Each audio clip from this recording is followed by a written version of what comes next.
thank you to everybody watching on Studio 23. Right now, UP leading NU, and this is really a different UP team here in the second round. Really improved their floor defense, and there are occasions where they really attack well, very quick attacks, but they must sustain it if they want to string up some wins. Well, you gotta love their no-fear attitude.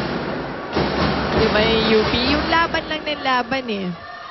Never giving up. But Urdas, look at this hit. Great angle. Aiko Urdas, the fourth leading scorer on this NU squad, averaging 8.8 per game. And look at that block. Urdas and Marzan were right there. That's right. So it's offense and defense for Urdas. Taas na, diba? Really closing out that hit coming from UP. Magtalas. Tiamzon challenging that double block with Marzan there. And again, UP goes for that drop ball right in front of Dindin Santiago.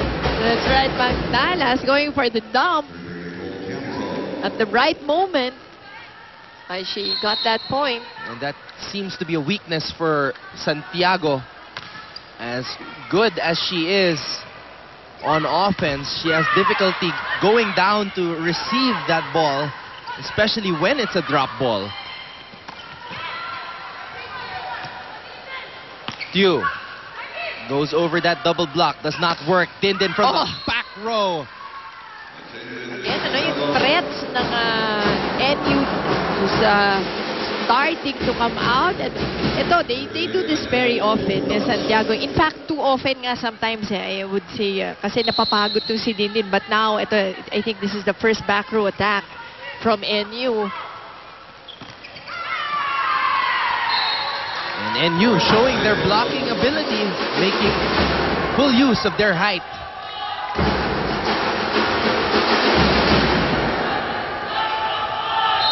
Aiko Urdas, the rookie.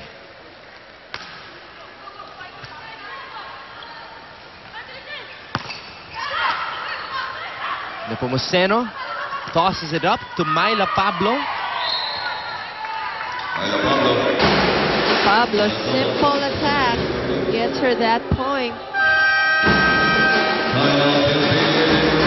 Jaro Tobalde calls for time. Let's listen in. Masyadong kita yung play natin. Okay, may mga maganda naman tayong first ball. Ang kailangan lang mangyari, i-organize mo kung anong pwedeng gawin. Dalawa na spiders mo ngayon, di ba? Gagawin mo na back set lang. Naka-establish na ang lalaki ng blockers, wala nang gagawin movement. Pagalawin mo siya ng pagalawin. Kaya ang gumalaw siya, at least pag binigay mo sa open, nahabol pa rin yung middle. Okay, more or less, isa lang yung mag-block siya. Kaya ganyan lang gagawin mo parati pag 2 spikers tayo. Kahit 3 spikers actually, pwede mo pagalawin yan.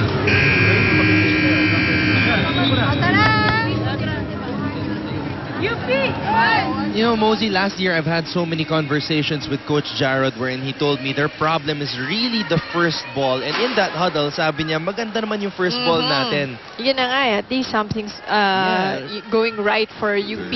But in-explain niya nga, I think it was a really parang good timeout.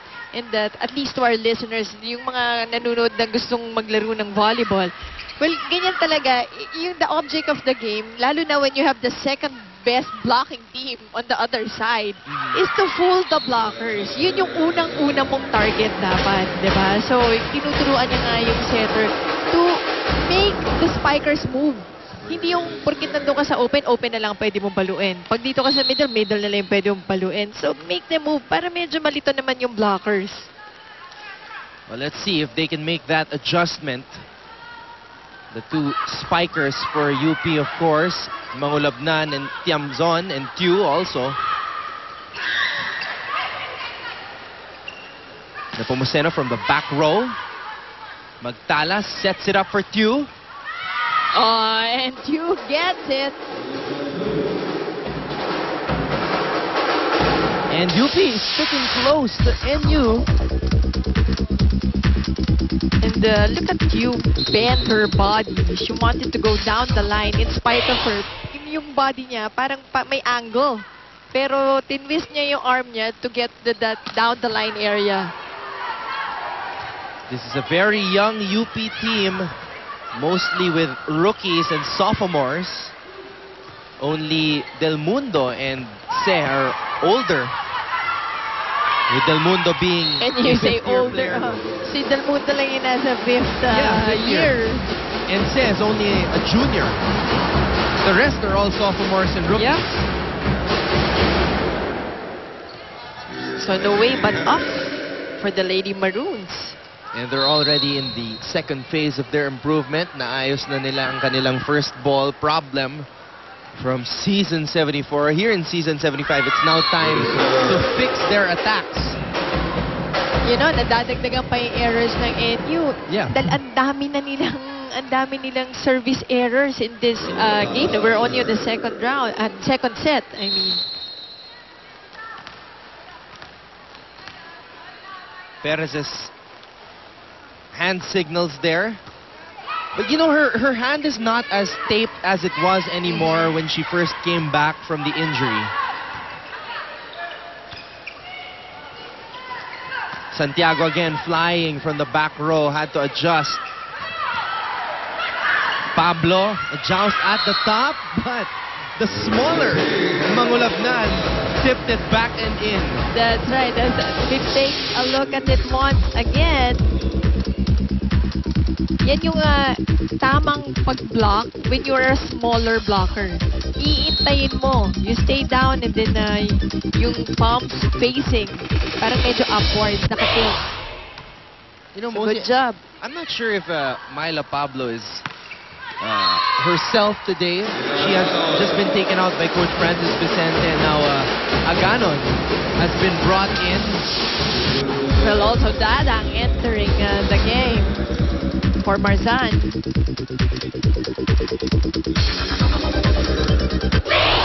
This is not the kind of Myla Pablo afternoon that we have been accustomed to seeing here in UAP Season 75. But who knows, perhaps Coach Francis likes to give experience to his other players. And Dadang, impact right away. Right away. With a score from the service line. She was NU's 5th best scorer last year. Sheshe Dadang. And coming off the bench Yeah. for this game. Very sharp serve. And because of that sharp serve, an error on the second ball. NU has turned things around. And they are now up by 3. Back with more volleyball action when we return.